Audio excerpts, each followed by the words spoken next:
শ্রীমদ্ ভগবদ গীতা যথাযথ। প্রথম অধ্যায় বিষাদ যোগ।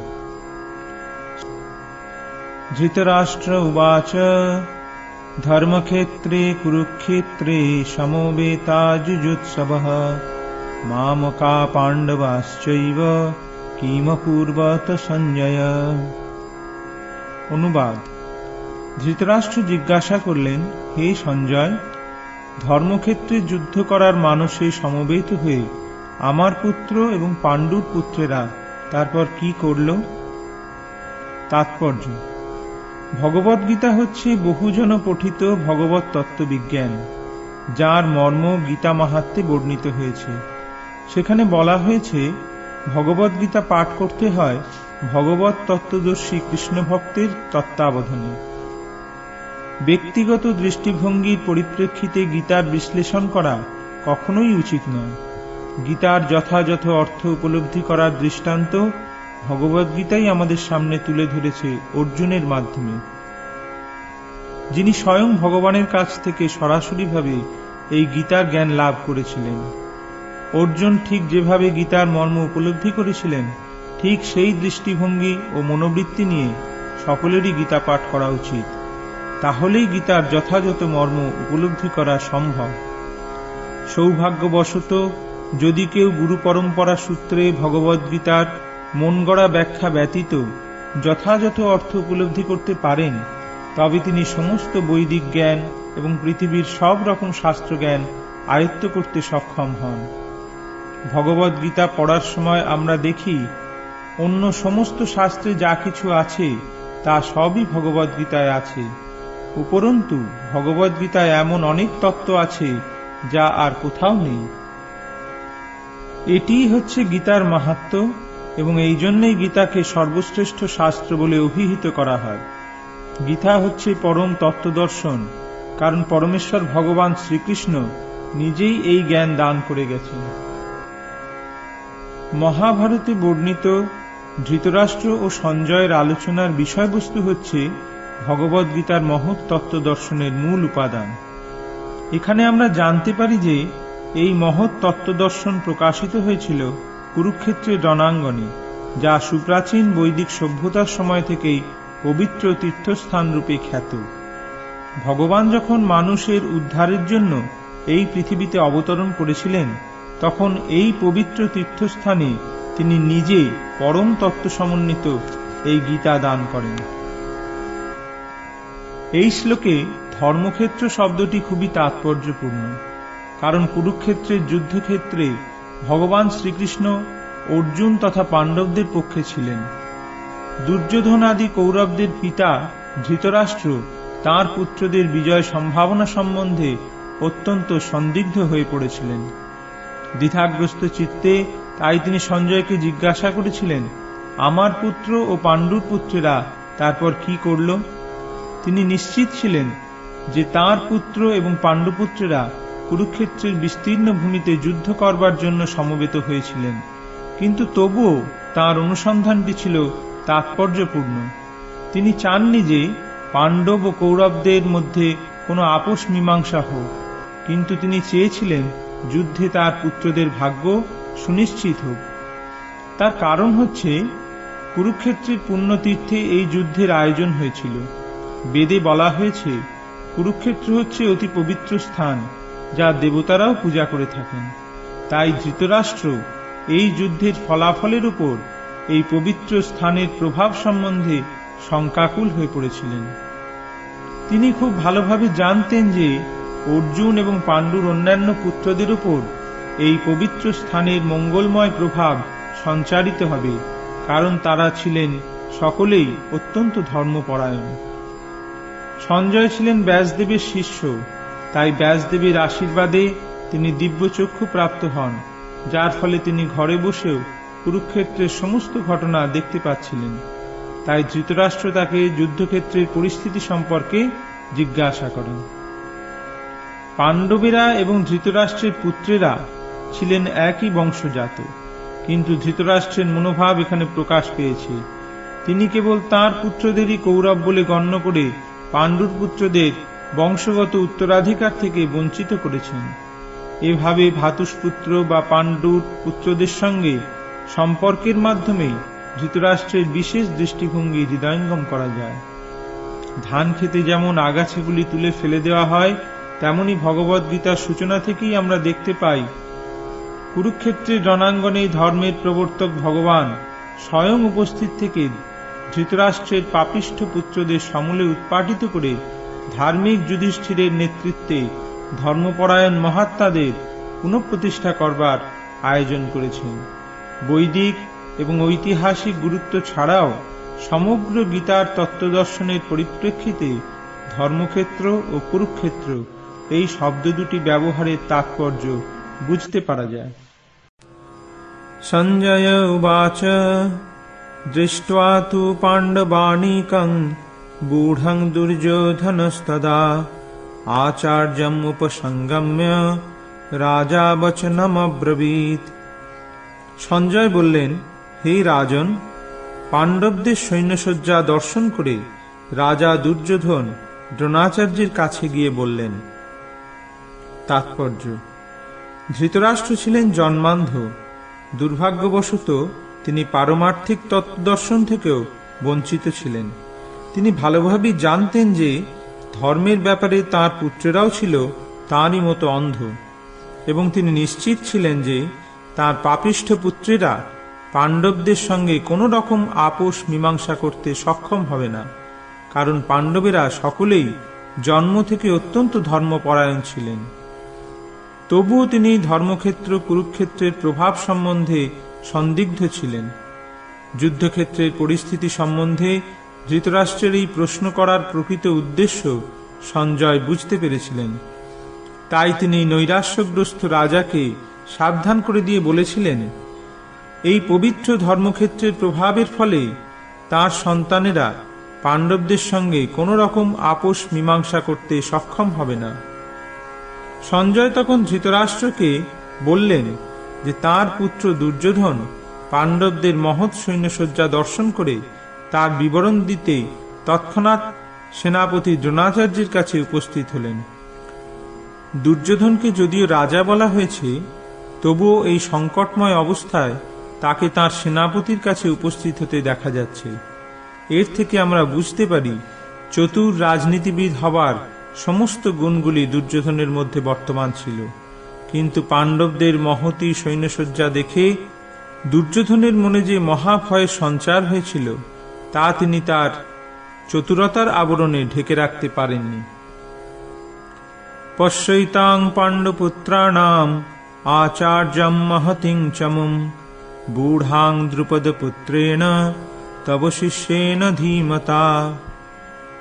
হে আচার্য, পাণ্ডবদের মহান সৈন্যবল দর্শন করুন, যা আপনার অত্যন্ত বুদ্ধিমান শিষ্য দ্রুপদের পুত্র অত্যন্ত দক্ষতার সঙ্গে বুহের আকারে রচনা করেছেন। তাৎপর্য: চতুর কূটনীতিবিদ দুর্যোধন মহৎ ব্রাহ্মণ সেনাপতি দ্রোণাচার্যকে তাঁর ভুল ত্রুটিগুলি দেখিয়ে দিয়ে তাকে সতর্ক করে দিতে চেয়েছিলেন।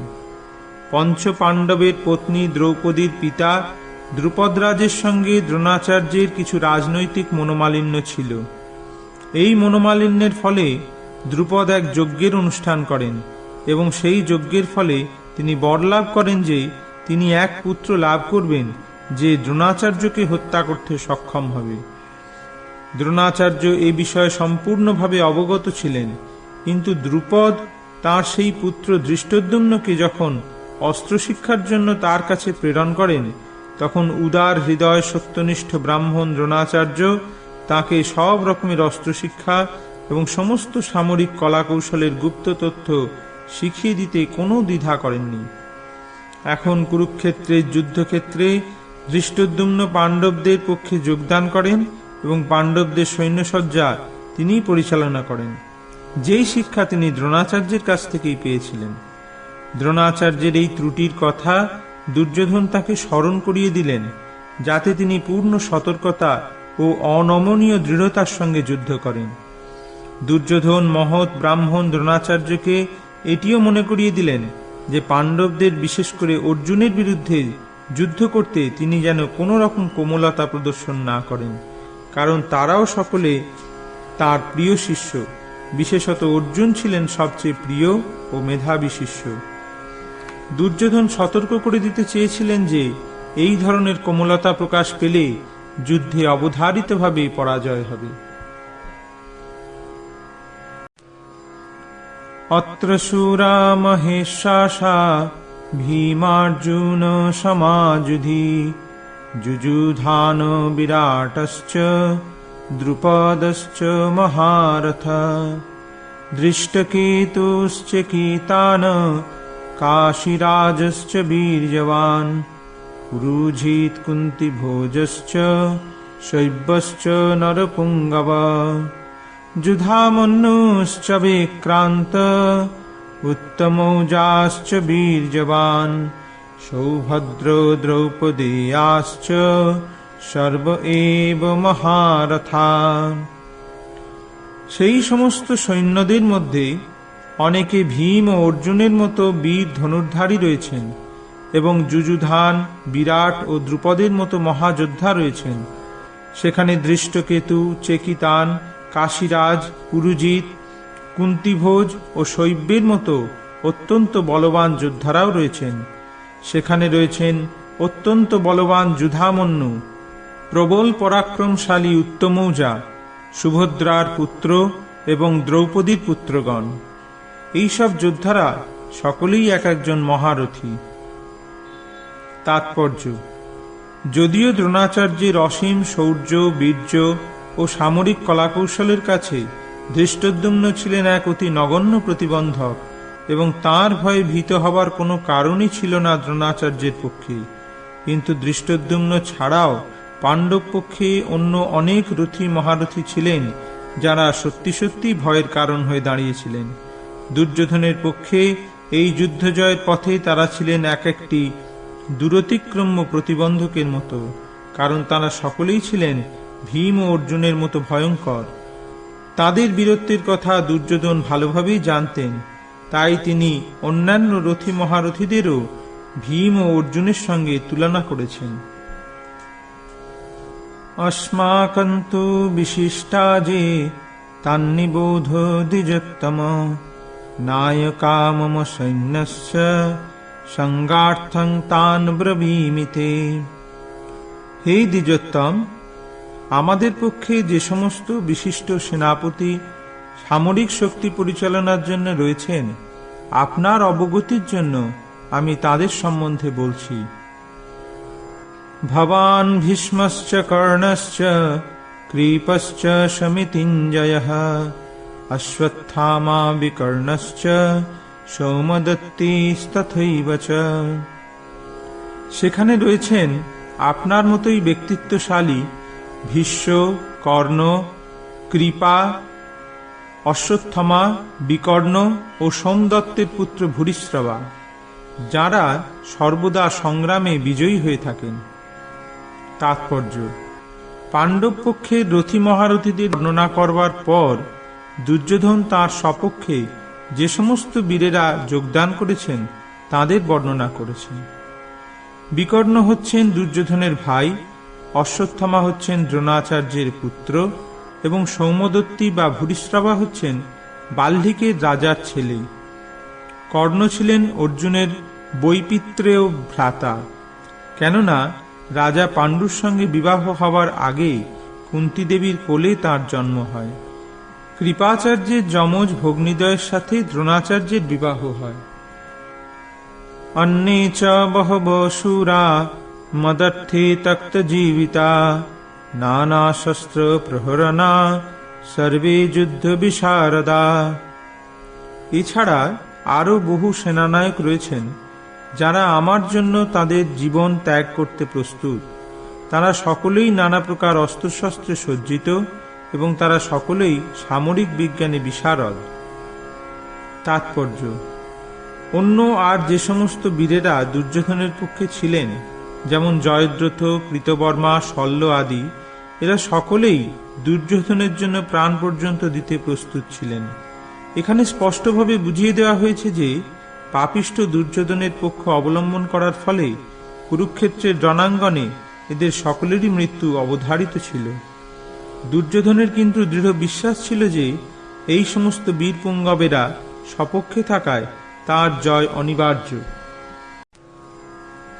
অপর্যাপ্তং তদস্মাকং বলং ভীষ্মাভিরক্ষিতং পর্যাপ্তং তিদমেতেষাং বলং ভীমাভিরক্ষিতং অয়নেষু চ সর্বেষু যথাভাগমবস্থিতা ভীষ্মো মেবাবিরক্ষন্তু ভবন্তো সর্ব এব হি।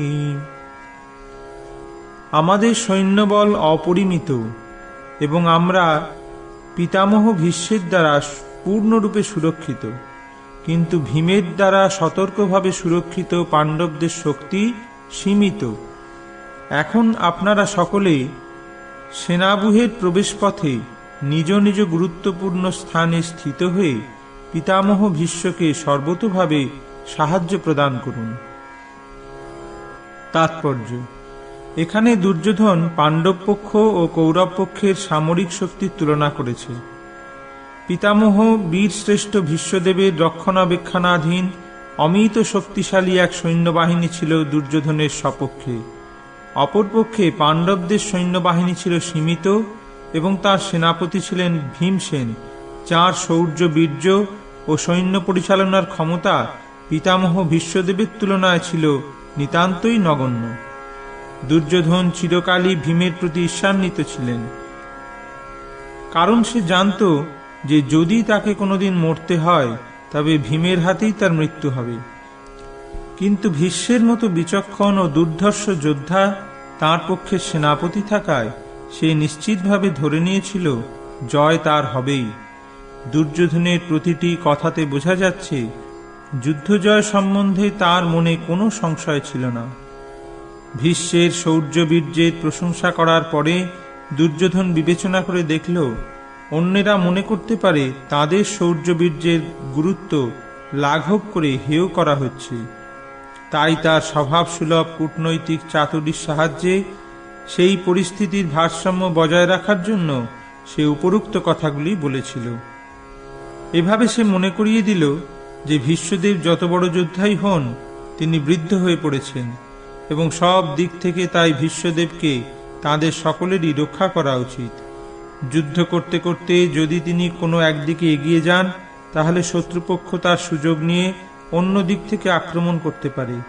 তাই অন্য বীর পুঙ্গবেরা যাতে নিজ নিজ স্থানে অধিষ্ঠিত থেকে শত্রু সৈন্যকে ব্যূহভেদ করতে না দেয়, তার গুরুত্ব সম্বন্ধে দ্রোণাচার্যকে দুর্যোধন মনে করিয়ে দিয়েছিল।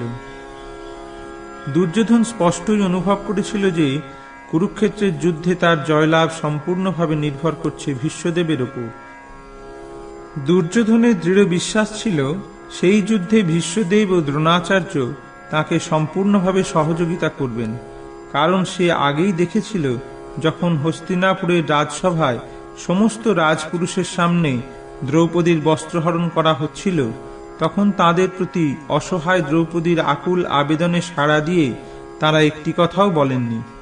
যদিও দুর্যোধন জানত তার দুই সেনাপতি পাণ্ডবদের বেশ স্নেহ করতেন, কিন্তু তার বিশ্বাস ছিল যে পাশা খেলার নিয়মানুসারে তারা যেমন তাদের স্নেহ প্রবণতা বর্জন করেছিলেন, এই যুদ্ধেও তারা তাই করবেন। তস্য সঞ্জনয়ন হর্ষং কুরু বৃদ্ধ পিতামহ সিংহনাদং বিনোদচ্চৈ শঙ্খং দদ্মৌ প্রতাপবান। তখন কুরুবংশের বৃদ্ধ পিতামহ ভীষ্ম দুর্যোধনের হর্ষ উৎপাদনের জন্য সিংহের গর্জনের মতো অতি উচ্চনাদে তাঁর শঙ্খ বাজালেন। তাৎপর্য: কুরু রাজবংশের পিতামহ দুর্যোধনের হৃদকম্প অনুভব করতে পেরে তাঁর স্বভাবসুলভ করুণার বশবর্তী হয়ে তাকে উৎসাহিত করবার জন্য সিংহনাদে তাঁর শঙ্খ বাজালেন। পরোক্ষভাবে শঙ্খধ্বনির মাধ্যমে তিনি তাঁর হতাশাচ্ছন্ন পৌত্র দুর্যোধনকে জানিয়ে দিলেন যে এই যুদ্ধে জয়লাভ করার কোনো আশাই তার নেই, কারণ ভগবান শ্রীকৃষ্ণ ছিলেন তাঁর বিপক্ষে। তবুও ক্ষাত্র ধর্ম অনুসারে জয় পরাজয়ের কথা বিবেচনা না করে যুদ্ধ করাই তার কর্তব্য, এবং এই ব্যাপারে তিনি কোনো রকম অবহেলা করবেন না, সেই কথা তিনি দুর্যোধনকে মনে করিয়ে দিলেন। ততঃসংখ্যাশ্চ ভীর্যশ্চ পনবানক গোমুখা সহসৈব্যাভ্যনন্তস্য শব্দস্তৌ মূলহোভবৎ। তারপর শঙ্খ, ভেরি, পনব, আনক, ঢাক ও গোমুখ সিংহাসমূহ হঠাৎ একত্রে ধ্বনিত হয়ে এক তুমুল শব্দের সৃষ্টি হল। ততো শ্বেতৈর্হয়ৈর্যুক্তে মহতি সন্দনে স্থিতৌ মাধব পাণ্ডবশ্চৈব দিব্যৌ শঙ্খৌ প্রদধ্মতু। অন্যদিকে শ্বেত অশ্বযুক্ত এক দিব্য রথে স্থিত শ্রীকৃষ্ণ ও অর্জুন উভয়ে তাদের দিব্য শঙ্খ বাজালেন। তাৎপর্য: ভীষ্মদেবের শঙ্খের সঙ্গে বৈসাদৃশ্য দেখিয়ে শ্রীকৃষ্ণ ও অর্জুনের শঙ্খকে দিব্য বলে অভিহিত করা হয়েছে। এই দিব্য শঙ্খধ্বনি ঘোষণা করল যে কুরুপক্ষের যুদ্ধ জয়ের কোনো আশাই নেই, কারণ ভগবান শ্রীকৃষ্ণ পাণ্ডব পক্ষে যোগদান করেছেন। জয়স্তু পাণ্ডুপুত্রাণাং যেষাং পক্ষে জনার্দনঃ। পাণ্ডবদের জয় অবধারিত, কারণ জনার্দন শ্রীকৃষ্ণ তাদের পক্ষে যোগ দিয়েছেন। ভগবান যে পক্ষে যোগদান করেন, সৌভাগ্যলক্ষ্মীও সেই পক্ষেই থাকেন, কারণ সৌভাগ্যলক্ষ্মী সর্বদাই তাঁর পতির অনুগামী। তাই বিষ্ণু বা শ্রীকৃষ্ণের দিব্য শঙ্খধ্বনির মাধ্যমে ঘোষিত হল যে অর্জুনের জন্য বিজয় ও সৌভাগ্য প্রতীক্ষা করছে। তাছাড়া যে রথে চড়ে দুই বন্ধু শ্রীকৃষ্ণ ও অর্জুন কুরুক্ষেত্রের যুদ্ধে অবতীর্ণ হয়েছিলেন, তা অগ্নিদেব অর্জুনকে দান করেছিলেন, এবং এই দিব্য রথ ছিল সমগ্র ত্রিভুবনে সর্বত্রই অপরাজেয়। পাঞ্চজন্যং হৃষিকেশো দেবদত্তং ধনঞ্জয় পৌণ্ড্রং দধ্মৌ মহাশঙ্খং ভীমকর্মাবৃকোদরঃ। তখন শ্রীকৃষ্ণ পাঞ্চজন্য নামক তাঁর শঙ্খ বাজালেন, অর্জুন বাজালেন তাঁর দেবদত্ত নামক শঙ্খ, এবং বিপুল ভোজনপ্রিয় ও ভীমকর্মা ভীমসেন বাজালেন পৌণ্ড্র নামক তাঁর ভয়ঙ্কর শঙ্খ। তাৎপর্য: শ্রীকৃষ্ণকে এই শ্লোকে ঋষিকেশ বলা হয়েছে, যেহেতু তিনি হচ্ছেন সমস্ত ঋষিক বা ইন্দ্রিয়ের ঈশ্বর। জীবেরা হচ্ছে তার অবিচ্ছেদ্য অংশ, তাই জীবদের ইন্দ্রিয়গুলিও হচ্ছে তার ইন্দ্রিয়সমূহের অবিচ্ছেদ্য অংশ। নির্বিশেষবাদীরা জীবের ইন্দ্রিয়সমূহের মূল উৎস কোথায় তার হদিশ খুঁজে পায় না, তাই তারা সমস্ত জীবদের ইন্দ্রিয়বিহীন ও নির্বিশেষ বলে বর্ণনা করতে তৎপর। সমস্ত জীবের অন্তরে অবস্থান করে ভগবান তাদের ইন্দ্রিয়গুলিকে পরিচালিত করেন, তবে এটি নির্ভর করে আত্মসমর্পণের মাত্রার উপর, এবং শুদ্ধ ভক্তের ক্ষেত্রে তাঁর ইন্দ্রিয়গুলিকে ভগবান প্রত্যক্ষভাবে পরিচালিত করেন। এখানে কুরুক্ষেত্রের যুদ্ধক্ষেত্রে অর্জুনের দিব্য ইন্দ্রিয়গুলিকে ভগবান সরাসরিভাবে পরিচালিত করেছেন, তাই এখানে তাকে ঋষিকেশ নামে অভিহিত করা হয়েছে। ভগবানের বিভিন্ন কার্যকলাপ অনুসারে তার ভিন্ন ভিন্ন নাম আছে। যেমন মধু নামক দানবকে সংহার করার জন্য তার নাম মধুসূদন, গাভী ও ইন্দ্রিয়গুলিকে আনন্দ দান করেন বলে তার নাম গোবিন্দ, বসুদেবের পুত্ররূপে অবতীর্ণ হয়েছিলেন বলে তার নাম বাসুদেব, দেবকীর সন্তান রূপে অবতীর্ণ হয়েছিলেন বলে তার নাম দেবকী নন্দন, বৃন্দাবনে যশোদার সন্তান রূপে তিনি তার বাল্যলীলা প্রদর্শন করেন বলে তার নাম যশোদানন্দন, এবং সখা অর্জুনের রথে সারথি হয়েছিলেন বলে তার নাম পার্থ সারথি। সেই রকম কুরুক্ষেত্রের রণাঙ্গনে অর্জুনকে পরিচালনা করেছিলেন বলে তার নাম ঋষিকেশ। এখানে অর্জুনকে ধনঞ্জয় বলে অভিহিত করা হয়েছে, কারণ বিভিন্ন যাগযজ্ঞের অনুষ্ঠান করার জন্য তিনি যুধিষ্ঠিরকে ধন সংগ্রহ করতে সাহায্য করতেন। তেমনি ভীমকে এখানে বৃকোদর বলা হয়েছে, কারণ যেমন তিনি হিড়িম্ব আদি দানবকে বধ করার মতো দুঃসাধ্য কাজ সাধন করতে পারতেন, তেমনি তিনি প্রচুর পরিমাণে আহার করতে পারতেন। সুতরাং পাণ্ডব পক্ষে ভগবান শ্রীকৃষ্ণ সহ বিভিন্ন ব্যক্তিরা যখন তাদের বিশেষ ধরনের শঙ্খ বাজালেন, সেই দিব্য শঙ্খধ্বনি তাদের সৈন্যদের অন্তরে অনুপ্রেরণা সঞ্চার করল। পক্ষান্তরে কৌরব পক্ষে আমরা কোন রকম শুভ লক্ষণের ইঙ্গিত পাই না। সেই পক্ষে পরম নিয়ন্তা ভগবান নেই, সৌভাগ্যের অধিষ্ঠাত্রী লক্ষ্মী দেবীও নেই। অতএব তাদের পক্ষে যে যুদ্ধ জয়ের কোনো আশাই ছিল না, তা পূর্বেই নির্ধারিত ছিল, এবং যুদ্ধের শুরুতেই শঙ্খধ্বনির মাধ্যমে সেই বার্তা ঘোষিত হল।